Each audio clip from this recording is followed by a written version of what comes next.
Voilà justement des critiques, des observations que beaucoup de Congolais avertis ou le peuple formule sur les projections budgétaires pour l'exercice 2020.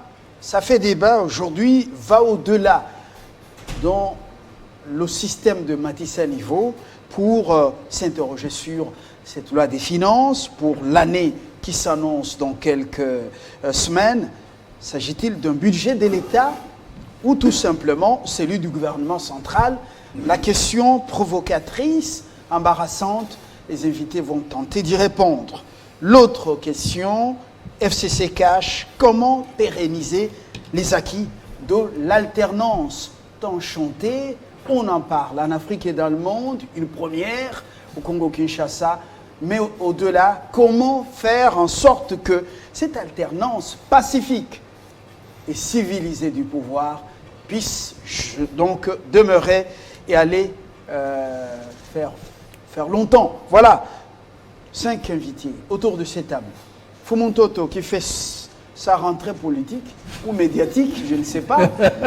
Vous tous, vous voulez imiter le PPRD pour faire vos rentrées politiques ou médiatiques. Je n'ai pas abandonné la politique, j'étais dans la politique de la province, au Sankour. Voilà, vous êtes allé donner cours. Et puis un peu d'activité de conférences et qu'on sort là-bas. Voilà, c'est très bien. Vous êtes troisième voie, mais plus proche du FCC. Disons, vous êtes FCC. La troisième voie comme courant de pensée reste troisième voie, mais le PNC, mon parti politique, est du FCC. Vous êtes FCC. Et puis, Carlos Mopili, société civile, lui, il manque rarement dans des sphères comme ça. Depuis un certain temps, c'est l'habitué. Beaucoup de réactions. Odia, qui nous rejoint pour la deuxième fois, c'est une femme, Arlette Odia, membre Cash. Bon retour. Merci.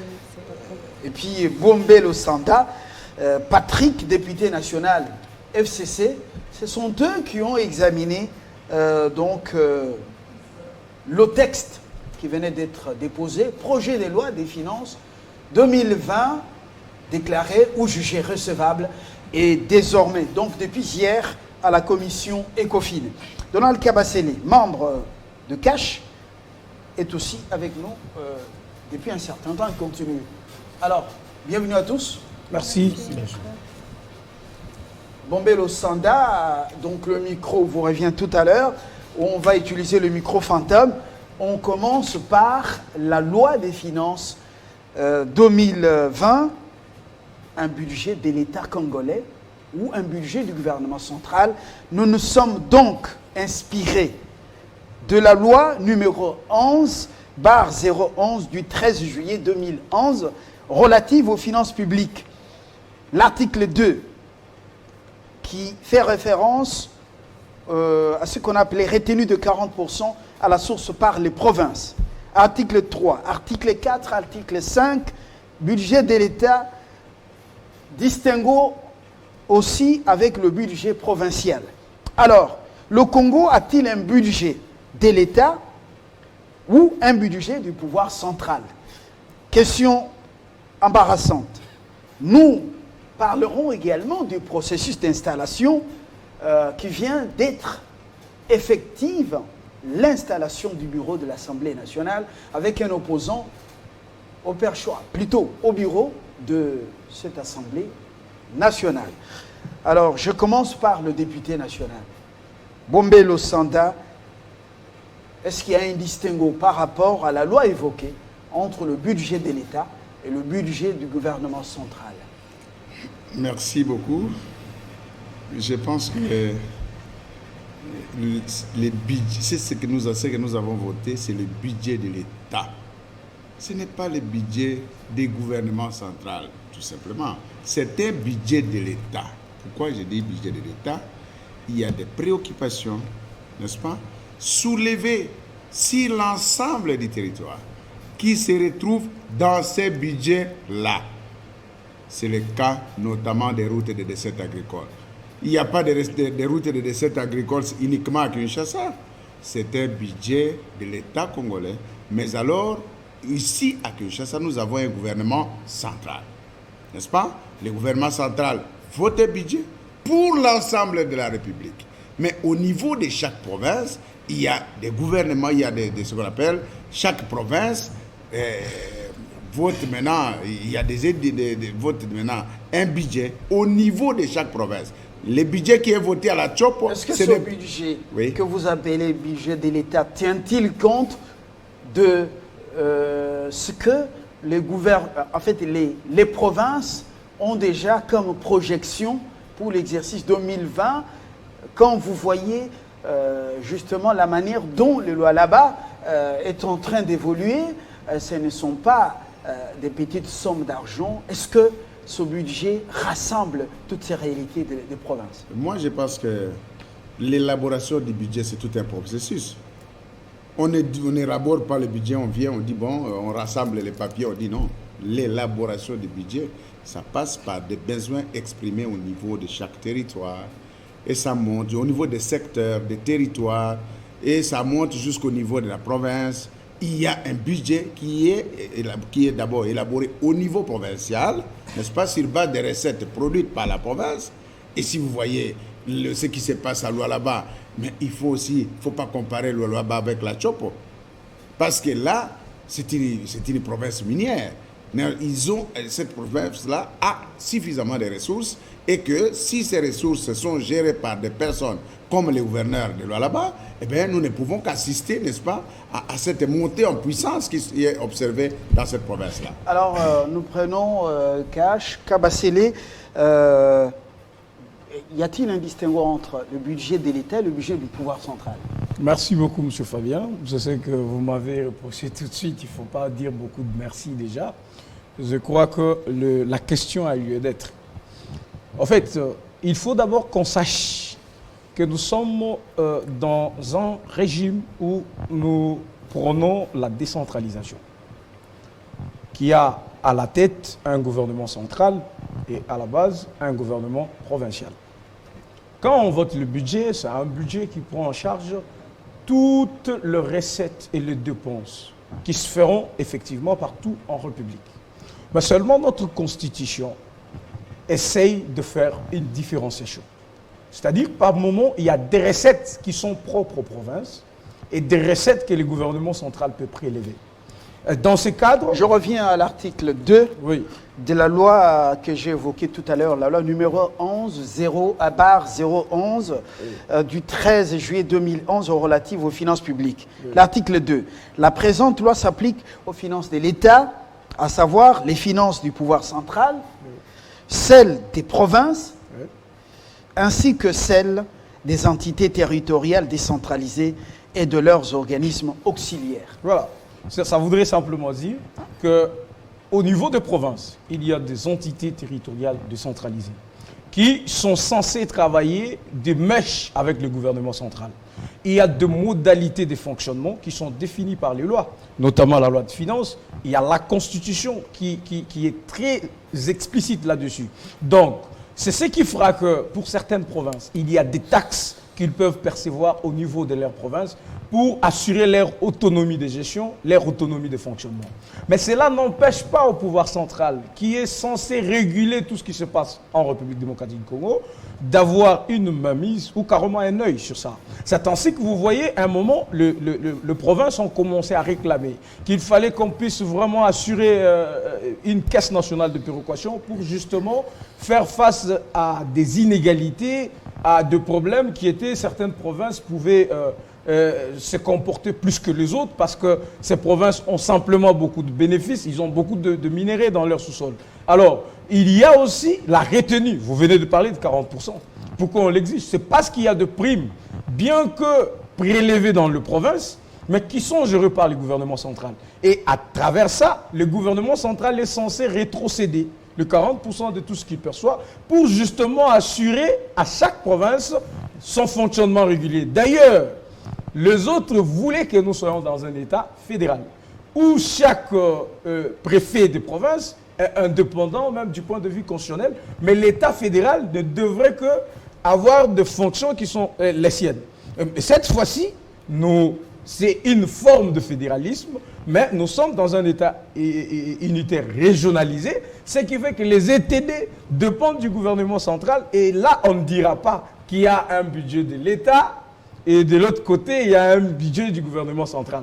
Mais les provinces ont la liberté, à travers les recettes qu'elles génèrent, de pouvoir et aussi s'assigner comment je peux appeler ça, s'assigner des occupations ou des choses à faire carrément. Et voilà. Voilà. Fumutoto, vous êtes politologue, une longueur d'avance quand même. Dites-nous, en même temps juriste, dites-nous, est-ce qu'à ce niveau, nous ne sommes pas réductionnistes? Est-ce que nous sommes réellement à 10 milliards? Est-ce qu'on n'est pas au-delà? Lorsqu'on prend en compte de manière ensemblière toutes les dépenses ou toutes les prévisions déjà projetées dans les provinces. Merci beaucoup, mais je crois que la première question reste encore pertinente. À mon sens, mon humble avis, elle n'avait pas encore reçu de réponse. Est-ce que le budget de l'État et le budget du gouvernement central, c'est la même chose? Je pense que je vais d'abord répondre par rapport à cette question. De prime abord, il faut retenir qu'il y a plusieurs principes qui président à l'organisation d'un budget en termes de loi de finances. Mais je voudrais seulement évoquer 3. Il y a le principe de généralité des dépenses et de recettes. Si vous voulez faire les budgets, il faut d'abord connaître toutes les charges de l'État. Et quand nous avons l'État, l'article que vous venez d'évoquer nous dit que par rapport au système de décentralisation dans lequel nous sommes, l'État est 3 choses. Il y a le gouvernement central, il y a les provinces et les ETD, c'est-à-dire les entités territoriales décentralisées. Donc, quand on dit budget de l'État, ça veut dire l'effectivité de toutes les dépenses de l'État, que ce soit au niveau des ETD, que ce soit au niveau des provinces, que ce soit au niveau du gouvernement central. Alors, le deuxième principe. Les prévisions amenées par le Premier ministre Ilunga, déclarées recevables à la Chambre basse, ça c'est le budget de l'État ou c'est le budget du pouvoir central? Ce sera difficile de dire que c'est le budget de l'État, c'est par rapport là que je vais répondre. Sauf si, il faut encore vérifier si ça respectait les procédures par rapport à l'autre loi qui nous parle de budget. Comment on arrive à élaborer, comment arrive-t-on à élaborer un budget de l'État? Le deuxième principe, c'est le principe d'annualité. Le budget est voté pour un exercice de 12 mois. Il entre en vigueur le 1er janvier, se termine le 31 décembre, bien que nous savons que généralement le budget ne commence pour l'exercice nouveau qu'au mois de février qu'on sort. Le troisième principe, le député là, c'est le principe d'autorité. C'est le Parlement qui est l'autorité budgétaire. C'est-à-dire qu'il faut un acte d'autorisation de fonctionnement par lui parce qu'en amont, il autorise et en aval, il contrôle le Parlement. Maintenant, le budget de l'État, c'est quoi? Le budget de l'État, d'après cette loi, c'est que vers le mois d'avril, au plus tard, au mois de mai, chaque province, chaque entité territoriale décentralisée devait déjà déposer son projet de budget au niveau de l'Assemblée nationale. Et vers le mois de septembre, comme le mois de septembre, à partir du 15, c'est la session budgétaire, quand on vient voter le budget de l'État au niveau de l'Assemblée nationale, c'est-à-dire on a fait la collection budgétaire de tous les budgets des provinces et des entités territoriales décentralisées. Maintenant, ce qui sort là, c'est ce qu'on appelle le budget de l'État. Mais si ces entités territoriales décentralisées, les provinces et consorts, n'ont pas proposé leur budget et que ces budgets n'ont pas été collectionnés avec les dépenses du gouvernement central, le budget voté est appelé le budget du gouvernement central et non le budget de l'État. C'est le député de répondre. Oui, maintenant, la deuxième question. Je vais répondre. La deuxième question, là je réponds en tant que politologue et chercheur en système politique appliqué. Bien sûr, je me spécialise au concept politique, mais d'abord, l'État, comment il fonctionne concrètement. Là, vous avez posé la question, mais est-ce que ce n'est pas peu ou ce n'est pas trop? Il faudrait tenir. Non, je dis, est-ce qu'on n'est pas réductionniste? Nous ne sommes pas en train de minimiser justement les efforts conjugués, ce que nous dépensons lorsque vous vous limitez à 10 milliards, alors que quand on tient compte de ce que les provinces font, on semble aller au-delà. Mais c'est ce que je vous ai dit, qu'il faut d'abord le principe de généralité, et qui est accompagné du principe de la maîtrise de l'assiette fiscale. Est-ce que l'État congolais sait prendre partout il doit prendre? Est-ce que l'État sait prendre et ramener et affecter là où il a prévu? On parle de sointage. en finances publiques, mais ici on a inventé un autre concept, le coulage de recettes. Lorsque il y a prétention de mobilisation de 10 milliards, mais il faut aussi voir à la fin de chaque année quel est notre taux de mobilisation et d'affectation. Nous avons toujours été en descente de 80% des taux de mobilisation. C'est une autre manche de problème. On y reviendra lors de l'autre tour des tables. Merci. Carlos Mopili, nous voulons quitter justement la définition des concepts.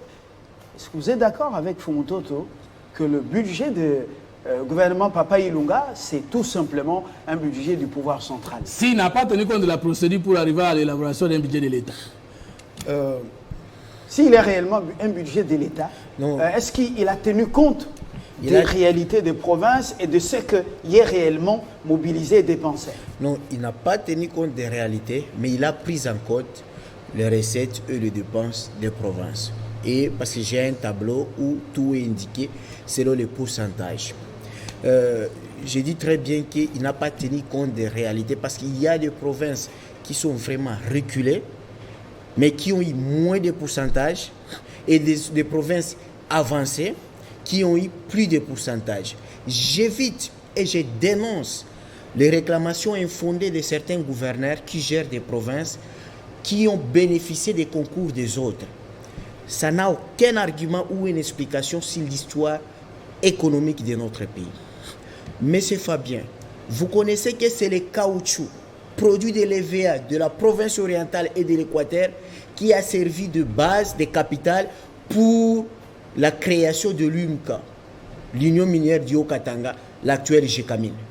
C'est-à-dire, la GECAMIN qu'on trouve au Katanga, le capital avant la Société Générale de Belgique, est venu des caoutchoucs des provinces orientales et de l'Équateur. Et c'est là aussi, même chose pour l'AMIBA. Donc, croire que, parce que je gère les Katanga, les ressources ou les recettes des GECAMIN, c'est à moi le gouverneur, c'est oublier l'histoire économique de notre pays. Et encore, on a découpé les provinces.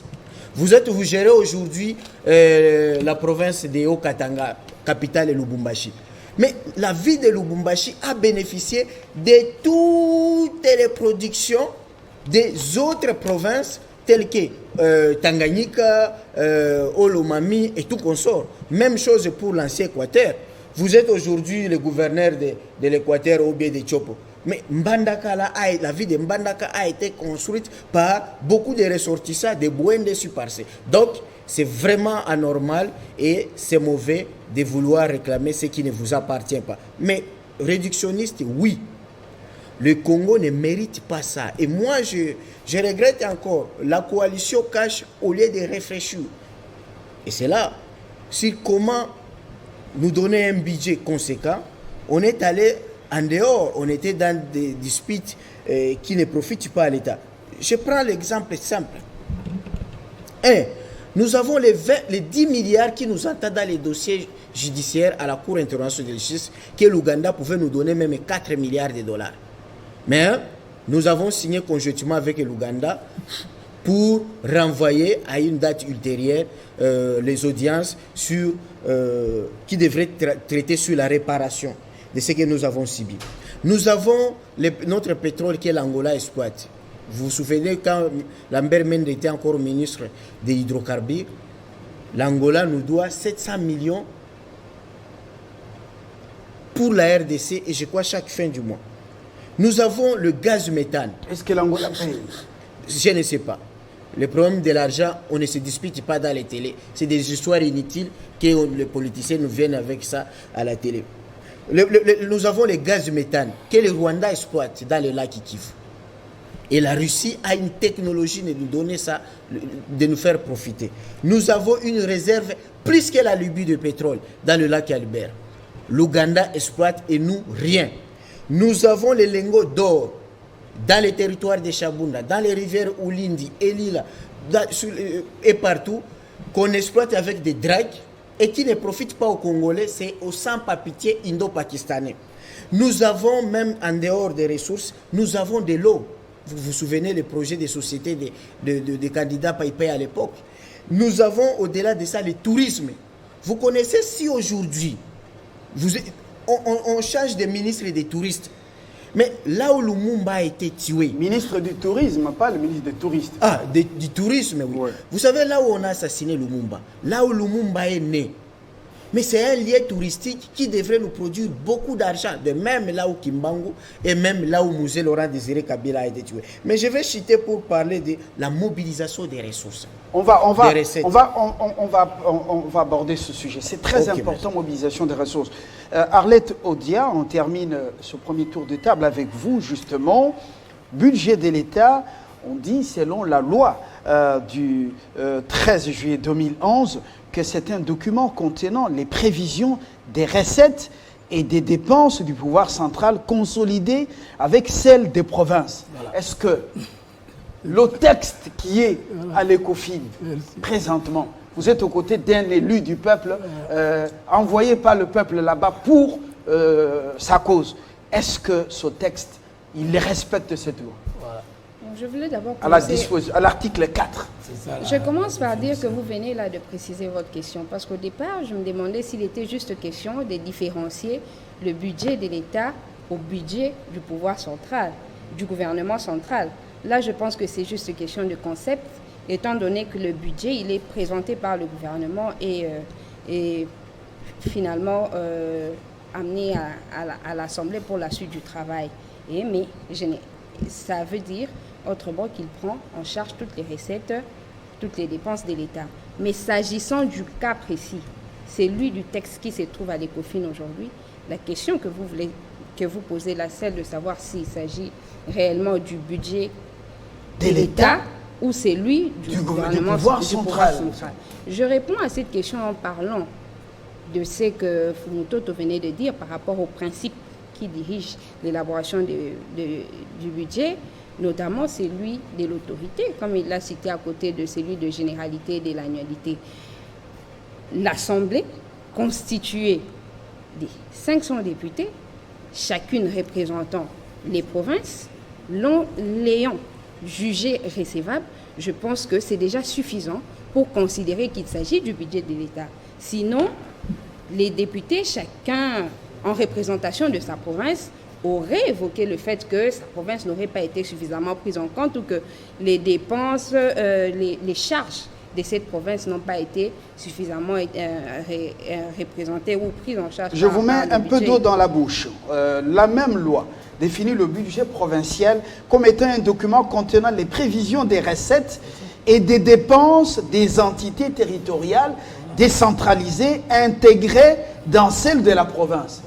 Est-ce que nous sommes dans le respect des textes, ce pays? Alors là, le problème se situe à un autre niveau. Nous brassons des lois que nous ne lisons même pas apparemment. C'est lui de se poser la question si lors de l'élaboration du dit budget, des dites prévisions budgétaires, tout cela avait été pris en compte. Ça, c'est un travail fait en amont. Mais non, c'est lui qui nous préoccupe, c'est celui de savoir si les textes qui se trouvent aujourd'hui à l'Assemblée, à l'ECOFIN, ont-ils réellement pris en charge toutes les dépenses de l'État? Et par rapport à ce fait, je m'aimerais le plus m'appesantir sur le fait que l'Assemblée, les élus du peuple, l'ayant déclaré recevable, il est allé en ECOFIN pour le toilettage, mais le fait déjà pour l'Assemblée de déclarer qu'il s'agit d'un budget recevable, c'est suffisant pour considérer qu'il s'agit bel et bien du budget de l'État. Alors, nous allons maintenant évoluer. Vous avez un complément info? Maintenant, nous allons passer au contenu même de ces prévisions budgétaires. Est-ce que c'est un budget qui va répondre va répondre aux préoccupations du peuple? Restons... Non, s'il vous plaît, complément. Nous ne pouvons pas prétendre développer le Congo si nous violons le principe de la décentralisation fondée dans notre Constitution. Si nous ne pouvons pas confirmer la légalité, c'est-à-dire les procédures pour arriver à un budget de l'État, ça signifie qu'il y a une violation de la Constitution. Et là, vous m'avez aidé parce que vous venez de lire tout ce que j'avais dit. J'ai dit ceci.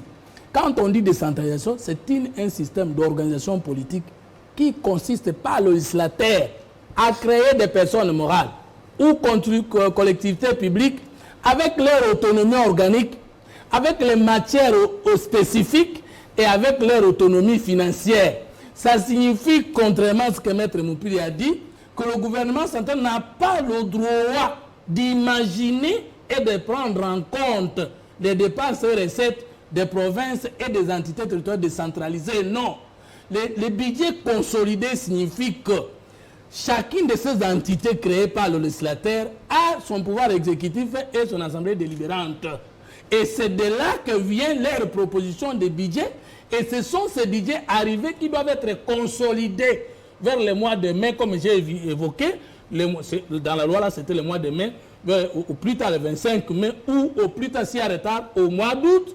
Tous ces documents d'autonomie politique, de souveraineté de ces entités sont arrivés.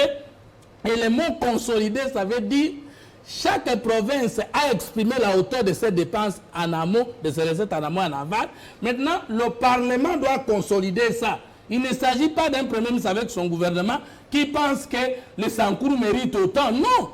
Même si vous prenez le reste des institutions de la République, c'est toujours chaque institution autonome qui bat son budget et propose. Et maintenant, au niveau du Conseil des ministres, on va voir les pourcentages qu'il faut, avec l'arbitrage du chef de l'État, donner à chacun des ministères. Donc, si ça n'a pas été fait comme cela, on va appeler ça, même si c'était 50 milliards, le budget du gouvernement central. On ne peut pas, au regard de la loi, appeler ça le budget de l'État. Donc, il n'y a pas, selon Fumototo, un budget de l'État. Monsieur l'élu du peuple, Bombello Sanda, nous n'allons pas nous limiter. Sinon, le temps presse. Regardons le contenu. Est-ce que vous êtes optimiste? Réaliste. 10 milliards, quelles seront les capacités de mobilisation au niveau national sans faire recours à ce qu'on appelait appui budgétaire des partenaires? Bon, moi je pense que dans ce pays, nous avons un chef de l'État. Un chef de l'État qui a été élu sur base d'un programme. N'est-ce pas? Si vous regardez les programmes que le chef de l'État a présentés pour 5 ans, ce n'était pas 10 milliards. N'est-ce pas? Je pense que c'était au-delà. Réparti, ou alors si nous faisons la sommation, c'était à peu près, je ne sais pas si c'était 80 milliards.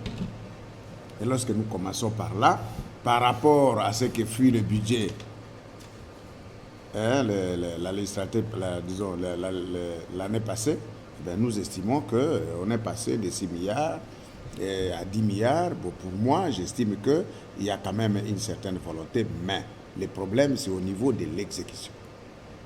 Au niveau de la réalisation, l'exécution, les taux d'exécution, c'est à ce niveau-là où se posent des problèmes. Parce qu'on peut dire 25 milliards. Alors, maintenant, il faut mettre en place des mécanismes pour que nous arrivions au taux d'exécution soit de 70%, parce que jamais un budget n'a été exécuté à 100%.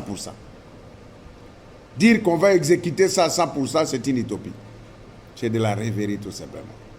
Mais il faut que nous puissions, moi je veux dire, au niveau de quelles sont les stratégies à mettre en place, c'est là que je vais intervenir, parce que vous pouvez y aller directement, les stratégies. Mais les journalistes, pour les stratégies, les stratégies, c'est d'abord l'homme congolais. Moi, c'est ça la stratégie que je préconise, c'est l'homme. Avons-nous besoin de quel type d'homme pour que nous ayons un budget, n'est-ce pas, de plus de 10 milliards, de plus de 15... D'abord l'homme. Quel type d'homme? Nous avons besoin d'un homme sérieux. Je vais maintenant définir le type d'homme dont nous avons besoin. Un homme sérieux, un homme responsable, un homme qui ne doit pas confondre l'argent de l'État à son argent. Donc voilà. Donc c'est un problème d'homme. Et parce que si nous avons la volonté, nous pouvons aller même au-delà de 15 milliards. Parce qu'à ce moment-là, il faut regarder l'homme dans sa globalité. Parce qu'il faut que l'homme qui travaille, on doit tenir compte de ses conditions de travail. Est-ce que cet homme est rémunéré? Est-ce que, pour que finalement nous puissions avoir Donald un budget attendu par tout le monde. Alors, le député national Bombello Sanda dit que le premier défi, c'est l'homme congolais. Alors, êtes-vous d'accord? Et si en termes de complément, quel autre défi devront relever, devra relever le gouvernement Ilunga Kamba dans dans la mobilisation des recettes? Avant de répondre à votre question, je dois d'abord revenir sur ce qu'a déclaré tout à l'heure M. Fumutoto Basanga. Vous savez, on nous a beaucoup habitués à des termes, des concepts, des choses. Même quand c'est blanc, on cherche à mystifier, démystifier les choses. Non, on n'est pas en train de se soumettre à cet exercice. Il faut déjà commencer par saluer le gouvernement actuel qui a fait un effort très considérable. Voter un budget à 10 milliards, 10,2 milliards de dollars, c'est déjà un effort, 63%, 63,2% par rapport au budget passé, c'est déjà un effort à saluer. C'est vrai que par rapport à toutes les attentes de notre peuple, on a beaucoup plus besoin d'une plus grosse enveloppe que celle qui nous est présentée. On nous dit ici, non, écoutez, il faut que ce soit de budget de province que le gouvernement central vient consolider. Mais est-ce qu'on lit aussi la Constitution? Si vous lisez l'article 3 qui énumère les entités territoriales décentralisées, on vous cite la province, la commune, le secteur et la chefferie. Est-ce que ces provinces, quand ils votent leur budget, ils permettent à une ETD de définir son propre budget, de l'amener au niveau de province pour que la province consolide et que la province renvoie ici? Et que c'est la pratique qui commence aujourd'hui ou c'est une pratique qui a pris tout son temps depuis tout le budget que nous avons connu? On sait toujours comment ça se passe. Je sais que le budget qui est voté, c'est comme ils l'ont dit. Je ne comprends pas qu'on affirme que l'autorité budgétaire, c'est l'Assemblée nationale, qu'on accepte que le gouvernement qui doit présenter le budget et qu'on se mette à un exercice. C'est un budget réalisable, ça n'a pas tenu compte de réalité. Mais quelle réalité on devrait tenir compte? Quel défi? À part la pauvreté du peuple, à part la souffrance de notre peuple, à part le maladie, à part tout ça. Donc moi je crois qu'on doit faire un effort de dire que c'est bon quand c'est bon et de dire que c'est non quand c'est pas bon. Alors, par rapport d'abord à ce qui a été dit tout à l'heure, vous dites quel défi? Ben, il y a plusieurs défis. Est-ce que ce budget saura répondre aux attentes de la population? Ben, je dis oui. Tant soit peu, c'est un demi qui n'est pas négligeable. Avec parce que cette fois-ci... moins quand même de 3% consacrés à l'agriculture. Est-ce que... Ouais, je sais qu'il y a toujours un débat à faire dans chaque domaine.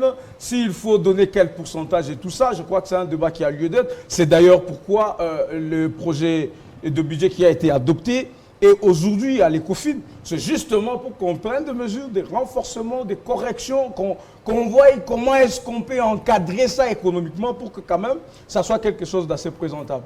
Alors, il y a d'ailleurs une innovation, c'est que nous avons une économie qui est à 80% extravertie, tournée vers l'extérieur.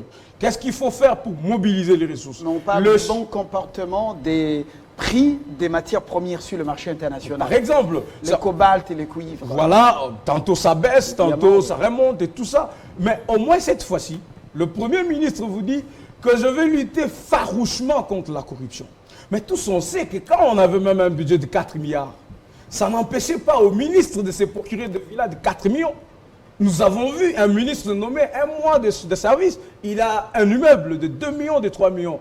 Là, on avait un budget de 4 milliards. On avait même des budgets d'1 milliard de dollars. Mais ça n'empêchait pas aux animateurs des institutions de vivre dans le luxe et tout ça. Donc, c'est question juste de lutter contre la corruption, les détournements, les coulages de ressources avec tous les antivaleurs que cela environne. Je crois que le Premier ministre saura. Je vais finir par là. Vous aviez eu ici un conseiller spécial d'un chef de l'État, donc l'ancien chef de l'État, qui nous a ici parlé que si on luttait même à 60% contre la corruption, on réaliserait 15 milliards de dollars. Donc moi je trouve que c'est possible. Il suffit d'y mettre la volonté de ne pas spéculer sur les termes pour justement peut-être embrouiller notre population qui a besoin de savoir qu'est-ce que le budget lui apporte. Un ministre qui construit un bunker de 4 millions, 5 millions, l'argent qui vient du trésor ou de bouteilles de champagne des expatriés. Il pouvait nous dire que le budget n'est pas suffisant. Fontoto. Merci. Je voudrais demander à mon frère Kabassel de ne pas confondre la science et le bon sens. Vous ne pouvez pas aimer le développement du peuple en déprogrammant la science, l'état moderne et technologique et scientifique. Il ne s'agit pas de Fumutoto qui a amené des termes. Il s'agit bien et bête de la question du journaliste qui nous a posé une question de la loi. Est-ce que le budget en processus d'être voté finalement est un budget de l'État ou un budget du gouvernement central. Et moi, parce que je suis scientifique engagé, à donner ma contribution à l'État par la rigueur scientifique, je me suis fait l'idée de la loi sur les questions de finances publiques. Dans son article 2 et 4, la loi est là. La loi elle-même définit le budget de l'État comme un document consolidant les budgets de toutes les entités territoriales décentralisées, les budgets de chaque province, plus le budget du gouvernement central. Vous nous dites, ce sont des verbiages, ce sont des mots, notre peuple n'en a pas besoin. Mais et vous le dites devant un élu du peuple, alors qu'il y a dans l'État le pouvoir législatif, le pouvoir exécutif et le pouvoir judiciaire. Donc, vous êtes des l'IDPS, vous prenez l'État des droits et vous banalisez ce que dit la loi. Vous avez lu la loi qui a été votée au Parlement. S'il vous plaît, la loi de finances. S'il vous plaît. Je veux bien. Mais ça, c'est la loi de finances. Je dis, est-ce que vous pouvez me laisser parler? Une loi de 2020. Est-ce que vous pouvez me laisser parler? Je reviens. Est-ce qu'il a lu la loi? Je reviens à l'article 4, voilà, justement, de cette loi. C'est la loi de 2011. De cette loi. Qui n'est pas encore abrogée. Suivez, s'il vous plaît. C'est ça la loi. Suivez, s'il vous plaît. Loi numéro 11/011 du 13 juillet 2011 relative aux finances publiques. Voilà. Article 4. Ouais. Budget de l'État. Ouais. Un document contenant les prévisions des recettes, et des dépenses du pouvoir central. Le gouvernement central. Consolidé avec celles des provinces. Gouvernement provincial. Est-ce que les dépenses et les recettes des provinces ont été déjà envoyées? Je vous réponds directement que quand? Ça a été consolidé. Comment voulez-vous faire croire à ce peuple que les élus du peuple, plus de 500, réunis au Parlement, les gouvernements qui est central, ne prennent pas en compte les dépenses et les recettes de province? Merci beaucoup. Il ne comprend pas la question. Merci, mais sinon il ne comprend pas la question. La consolidation n'est pas magique. Ça veut dire qu'il y a des il faut qu'on trouve, les députés là, ils peuvent nous éclairer, qu'il y a eu correspondance. Nous ne disons pas que ça n'a pas été. S'il vous plaît, mon frère Kabasele. Il ne faut pas venir avec les États, mais nous venons un débat scientifique. S'il vous plaît. Non, s'il vous plaît, laissez-moi parler. Vous n'êtes pas dans la science. Je dis ceci. Les députés peuvent nous éclairer en disant, avant de battre cette loi de finances, nous avons déjà reçu les correspondances administratives des entités territoriales décentralisées, des provinces, et le budget consolidé. Nous disons qu'il y a le budget de l'État. Nous y allons méthodiquement, de manière cohérente. Messieurs les députés nationaux, messieurs les journalistes, vous pouvez répondre à la question Fumutoto. Messieurs les journalistes, je vais répondre. Les chefs de secteur qui travaillent chez moi à Yaouma, il est payé annuellement, disons mensuellement. L'argent qu'on lui paye, il est payé par Kinshasa. L'administration là, c'est par Kinshasa. Là, c'est le député. C'est pas vous qui avez la parole, monsieur. Donc, il y a des routes de recettes agricoles qui sont prises en charge par le gouvernement provincial. N'est-ce pas? Par les budgets qu'on appelle les budgets de province. Mais il y a des routes nationales qui ne peuvent pas être réhabilitées par le gouvernement central, le gouvernement provincial. Fumutoto, est-ce que vous avez la réponse à votre question? On a intégré bel et bien les désidérata de toutes les provinces. Donc, le député n'a même pas compris la question. La question, c'est de savoir, est-ce que vous avez reçu les documents prévisionnels de recettes en amont et en aval des provinces et des entités territoriales, Je suis content. Les députés ne reçoivent pas les documents. Voilà. Les documents sont déposés au gouvernement. Il y a un ministère de budget. J'ai le ministère de budget qui vient avec les documents, un document élaboré pour défendre la société civile de partage. Au-delà de ça, parce qu'on parle de la science, j'ai étudié le cours d'élaboration et d'exécution du budget quand je faisais le management et j'ai étudié le cours des finances publiques en droit. Bien, ce rappel. Donc, je suis plus précis et clair. Qu'est-ce que ça se passe? Parce que moi, j'étais sur le terrain. Lui parle comme un livre. Mais le problème, c'est un peu de respect. Je parle comme un politologue, pas comme un livre. S'il vous plaît. Voilà comment ça se passe. Un peu de respect. Prouvez que ce que j'ai dit n'est pas fondé, c'est fini. Mais c'est ça. Lorsque vous descendez... Comme un livre, le livre parle. Lorsque vous descendez dans des communes, aujourd'hui, descendez dans des communes, vous trouverez qu'il y a des prévisions budgétaires. Ça commence au niveau des communes, même au niveau des secteurs. Et tout est canalisé. Qui les a élaborés? C'est au niveau de chaque commune, chaque secteur, il y a des services compétents pour élaborer des prévisions, on appelle des prévisions budgétaires. Et cela est réparti en 2 tableaux, en recettes et en dépenses. Et ça remonte, tout s'est canalisé vers le ministère du budget. Mais là où il y a un problème, c'est que ces gens, ils ne font que du plagiat. Ça, c'est autre chose. Mais pour dire que est-ce que ça a pris en compte, c'est consolidé, j'ai dit oui. Et Fumutoto peut descendre, il trouvera ça et les documents sont bel et bien, dira même toutes les communes. Je l'ai dit lorsque j'ai travaillé un mémoire libre sur le management public territorial dans la commune de Kintambo. C'est là où je l'ai fait. Je peux rentrer. La société civile a été partagée. Non, la société civile est encore dans une forte confusion. S'il vous plaît. Il y a quand même des expertises et des domaines d'autorité. On vous permet de parler des choses si vous les maîtrisez. Mais si vous ne les maîtrisez pas, je les prends lui-même contre lui-même. Lors de sa première intervention, il a dit quoi? Le gouvernement central a pris en compte les problèmes des provinces, mais n'a pas respecté la procédure. C'est ce que lui a déclaré ici. Mais la procédure de consolidation du budget. C'est ce que vous avez dit à la première intervention. Maintenant, ce que vous venez de dire, vous venez de ramasser ça où? Voilà ce que nous... S'il vous plaît. Okay. Je reviens à ma question, monsieur le journaliste. Par rapport au principe de la loi et de la décentralisation comme un système politique, vous, gouvernement central, vous ne pouvez pas battre les budgets, la loi de finances pour une autre entité. Vous recevez et vous consolidez. Maintenant, s'il y a des preuves que ça a été consolidé, comme j'ai posé la question aux députés, moi je ne dis pas que ça n'a pas été consolidé. Ça, voici ma thèse, tous vous êtes témoins. Si ça a été consolidé, c'est le budget de l'État. Si ça n'a pas été consolidé conformément à l'article 4, c'est le budget du gouvernement central, ce qui est une violation. S'il vous plaît. Alors, je termine. Lorsqu'on parle Non, de c'est concept, moi. un politologue ne peut pas parler des concepts devant les juristes. Non. Mais chaque séance a ses concepts, monsieur. De la science, lorsqu'on parle de la loi des finances, la primauté, l'autorité, ça va vers le juriste. C'est faux. Moi, je suis politologue, les finances publiques, c'est mon cours d'option. C'est que vous ne connaissez pas c'est quoi les finances politiques. C'est à la honte des intellectuels qui parlent de choses comme ça. Madame Odia, c'est quand même une femme qui connaît Fumutoto. Madame Odia, vous avez la parole. C'est grave. Vous continuez à croire, comme Kabasele, qu'il faut seulement acclamer, voilà, mais la mobilisation, capacité de mobilisation des recettes. Quelles assignations ont été donc données aux régies financières? Et puis, le problème de coulage des recettes, corruption, le problème également de donc le taux ou le pourcentage alloué à l'agriculture, priorité des priorités. Vous allez vous développer comment quand vous allez importer même la farine de maïs en Zambie ou en Afrique du Sud? Le Grand Kasaï est dans les problèmes, le Grand Katanga dans les problèmes. Vous bouffez les cuivres, mining, mais vous n'avez pas la farine pour la bouffe.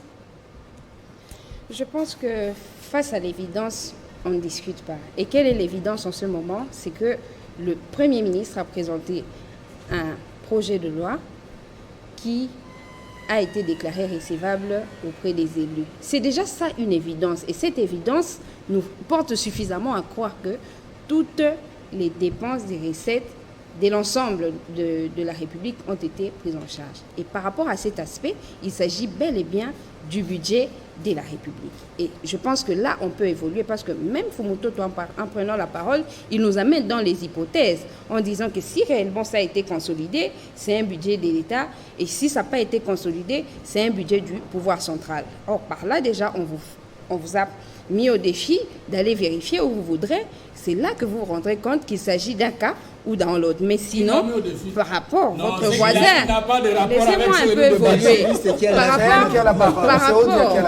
Par rapport au fait que les budgets qui est en ce moment à l'ECOFIN prend en charge toutes les recettes et dépenses, tant du gouvernement, du pouvoir central, des provinces et des ETD, ça c'est déjà une évidence et nous devons passer à une autre étape. Je pense que par rapport... Allons dans le contenu. Il ne faut pas suivre son également. Non, je ne veux pas suivre les gars. Moi, je suis en train de répondre Est-ce que vous à la pouvez laisser préoccupation du Madame, nous journaliste. sommes au contenu. Et Nous protégeons la femme. Par rapport au contenu, je pense qu'il y a des questions qui attendront vraiment des vraies réponses, qui auront des vraies réponses. L'élu peut vous souffler. L'élu du peuple. Combien de pourcentage alloué à l'agriculture? Non, mais c'est pas ça. C'est pas ça la question. L'élu du peuple. Bon, moi je pense que vous l'avez souligné. Vous l'avez souligné, mais moi j'ai dit mais ceci. La loi, elle est à J'ai dit ceci. C'est pour des J'ai dit toilettages. ceci. C'est comme ça que j'allais. C'est comme ça que j'allais faire. Disons, c'est une mise au point. Cette loi, ça s'appelle un projet de loi. C'est un projet de loi. Lorsque la loi va aller, l'ECOFIN va terminer, l'ECOFIN va encore revenir chez nous et nous allons maintenant adopter. Ce n'est pas fini, on envoie encore au Sénat et le Sénat va, si le Sénat adopte en des termes différents, on va encore, on va à la paritaire. Après la promulgation par le chef de l'État, ça devient un budget de l'État. Maintenant, là, il y a possibilité, les élus qui sont au niveau de l'ECOFIN, s'ils estiment que les 3% sont insuffisants, je pense qu'il va y avoir des coupes. C'est cela qui m'avait amené à entamer. C'est ce qui m'a amené à entamer mon propos par le fait que face à l'évidence, on ne discute pas, on s'incline carrément. Il y a des questions qui devraient attendre. On ne peut pas mettre aujourd'hui la charrie avant le bœuf parce qu'il y a encore un travail qui s'effectue. Maintenant, la question de savoir si réellement ce projet de loi, déjà tel que présenté, pourrait rencontrer les aspirations profondes du peuple, je pense que justement, je pense que la réponse a été donnée en partie par mon voisin en disant qu'il va s'agir de l'homme congolais. Mais ce n'est pas seulement l'homme congolais. On doit d'abord partir de la volonté politique. Il faudrait que chacun se rende compte de réellement quelles sont mes responsabilités. Nous devons tous mettre la main à la pâte par rapport au changement du social de notre peuple. Ne pas le faire, on sera toujours là en train de croupir dans une misère qui aujourd'hui peut être chez l'autre, mais demain sera aussi chez vous. Nous avons tous un rôle à jouer. Et voilà, en attendant justement ce que vous appelez travail des toilettages au niveau de l'ECOFIN et la décision de la plénière avant la Chambre haute, eh bien, nous restons, comme du vif argent, l'œil fixé sur le Parlement. Ça nous permet de poser encore cette question. Avant de terminer, là vous allez prendre la parole. Comment consolider l'alternance chèrement acquise? Comment consolider l'alternance ou pérenniser cette alternance chèrement acquise? Messieurs de la société savante et société civile. Oui, merci beaucoup. J'ai terminé le tour des tables, mais je vais aller. Non, le tour des tables, c'est déjà fini. Nous sommes C'était une question très préoccupante pour les manger de la population, l'agriculture. J'ai dit ceci, dans ce budget, si on respectait à mettre à terme, à déterminer, d'exécuter le programme des 100 jours des chefs de l'État, où ce programme n'a pas oublié aucune route qui prend la production agricole des milieux ruraux vers les villes. Ça va résoudre les problèmes de l'agriculture. Parce que les maïs qui pourrissent à l'équateur ou dans telle province n'arrivent pas au Katanga. Mais avec des routes, ça va bien se communiquer. Et aussi, j'ai dit, tout peut marcher sur les députés qui est devant moi, comprennent leur mission de contrôle parlementaire. On ne peut pas aimer un ministre qui détourne.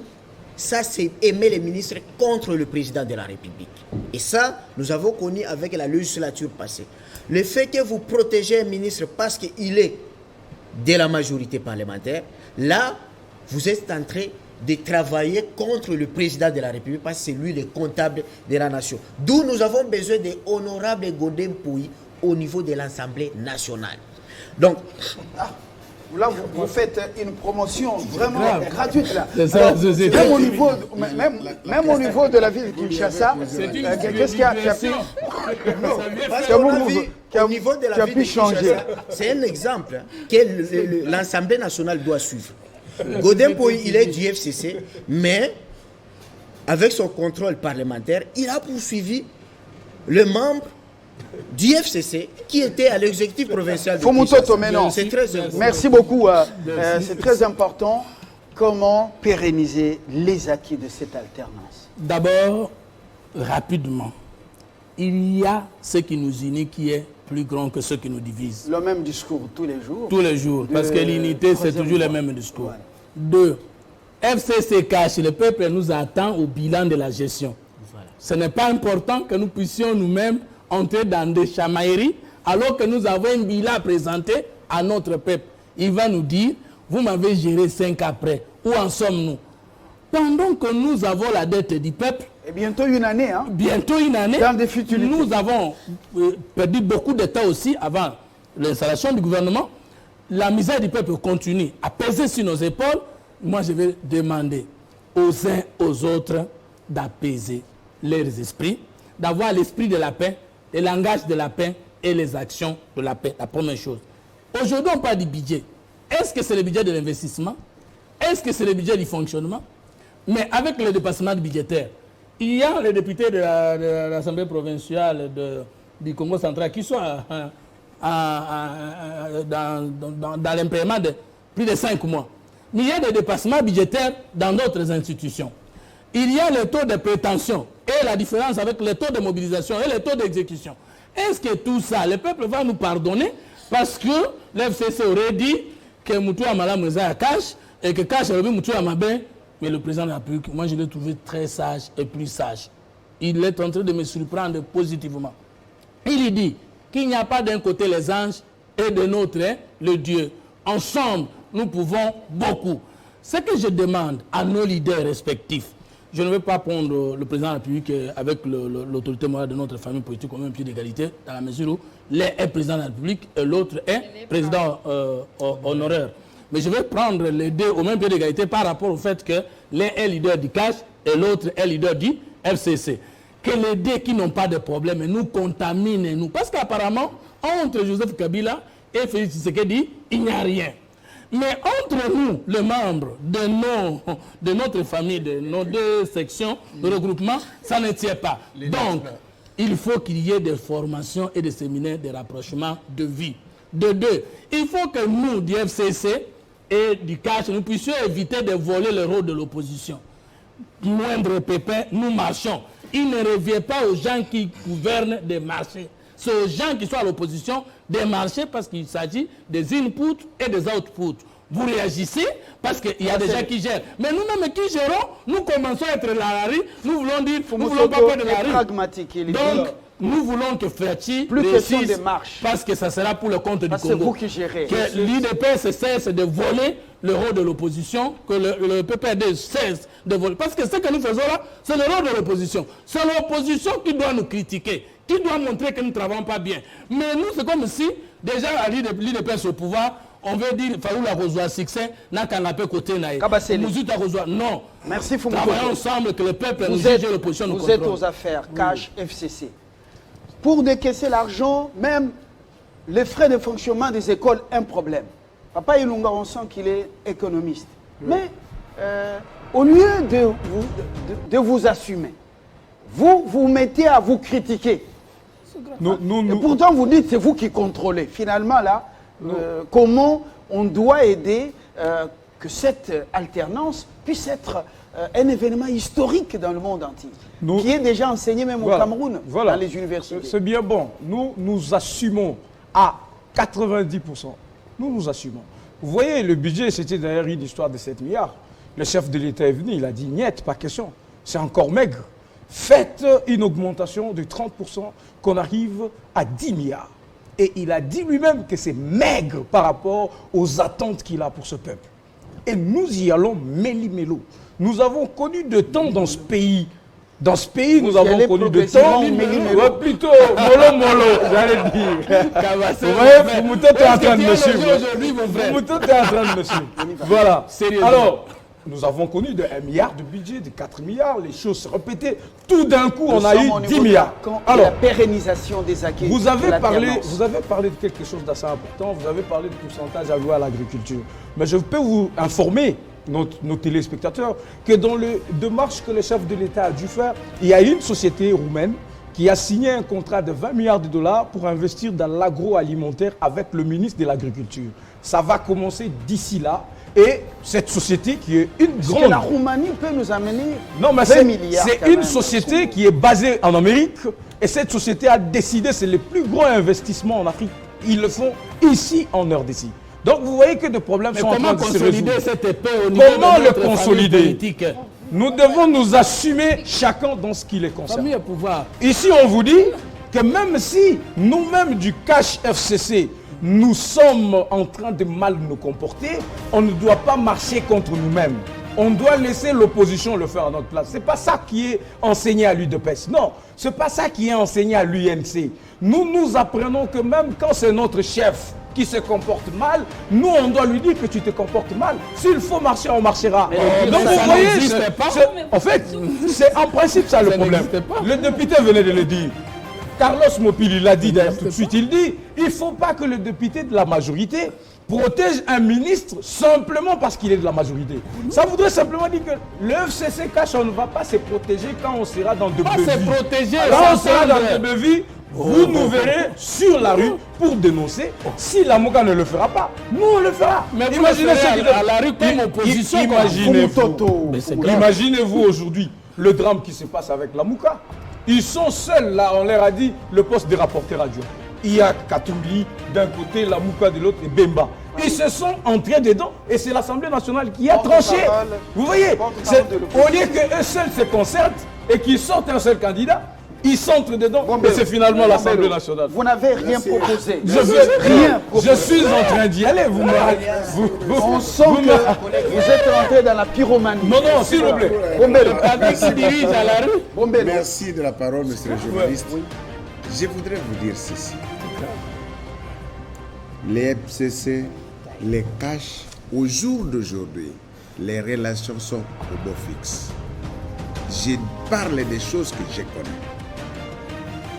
C'est vrai. Pérenniser. Comment pérenniser cela? Il n'y a que l'éducation. Il n'y a que l'éducation. Derrière les hauts cadres du FCC, il y a des militants. Que les leaders maximaux a laissé. Les leaders, Mouzel Aura Désiré Kabila, tout ça, a laissé. Et aujourd'hui, nous avons, moi je suis du PPR, il y a les militants. Derrière les leaders maximaux, qui se tiennent, qui se dit, les combattants, je vous informe que la plupart de ceux qui se trouvent même au niveau du FCC sont venus de l'IDPS. L'IDPS, ce n'est pas seulement cette génération. Je fus président provincial des noms, représentant de l'IDPS, province orientale, à l'IPER, à l'Université pédagogique. En 90, lorsque nous brillions des voitures tous les jours et on se battait avec Bolosi. Ça veut dire quoi? Il faut éduquer les militants. Il faut que les FCC éduquent les militants. Il faut que les l'IDPS éduquent pour leur dire, lorsque vous avez accepté, n'est-ce pas, de signer un contrat, une alliance avec un groupe, automatiquement, il y a un comportement spécifique qu'on doit adopter. Que ce soit au FCC, que ce soit dans les cas. Voilà. Sinon, alors, on est en train de parler de quelque chose qu'on ne L'éducation maîtrise pas. civique, l'éducation l'éducation civique, ouais. l'éducation Citoyenne, politique et citoyenne, politique. le respect des aînés, le respect de l'autorité, Et de la le parole et des respect engagements. de ceux qui ont fait l'histoire de ce pays. C'est très important. On termine avec vous. Oui, je commence par faire mienne l'intervention de l'honorable à côté qui parle de l'éducation. Il est très important qu'à ce jour, chacune des formations politiques éduque ses militants. Parce que souvent, ça dégénère à partir de là. Mais si nous sommes toujours proches de nos militants, pour leur donner une certaine ligne de conduite, on va éviter beaucoup de dégâts. Mais la question, le problème le plus important à régler pour moi, c'est que en ce moment, la naissance de l'alliance FCC Cash appartient au passé, elle est déjà là et le peuple est avec cette alliance. Pourquoi? Parce que d'une part, le président de la République, le chef de l'État, s'est époumoné à faire comprendre à son peuple que nous sommes l'intérêt qu'il y a à voir cette alliance aboutir jusqu'au bon point. Mais c'est quoi le vrai problème? C'est lui que nous devons tout le temps nous souvenir d'où nous venons. Voilà. Le FCC doit se souvenir qu'il s'agit cette fois-ci d'une nouvelle chance qu'il a obtenue du peuple, qui ne voulait pas, il y a très peu, qui ne voulait plus les voir au pouvoir. Mais les choses ont fait qu'elle se présente de cette manière-là. Il faut oublier ces mauvaises habitudes. Laissez-moi évoluer. Mais c'est ça. Non, mais laissez-moi évoluer. Laissez-moi. Ce ne sont pas des provocations. Laissez-moi évoluer. Nous devons comprendre. Laissez-moi terminer. J'ai des choses à vous dire. Tenez-vous prêts pour les noter. Écoutez, on termine, Fumutoto. Laissez-moi évoluer. Tout le monde a son passé. J'aimerais, je suis en train de vous parler d'un passé et je voudrais que l'on se souvienne, pour le PPAD et pour le FCC, je voulais dire qu'il y a une chance qui leur a été donnée par le peuple par rapport au vote. Parce que vous voulez que je le dise, alors il faut... Vous aussi, 32 ans. De l'autre côté, marche. Le peuple, avec le cash, nous devons savoir que c'est maintenant l'occasion pour nous de faire nos preuves. Voilà. Il fallait me laisser parler, parce que c'est là que je voulais discuter.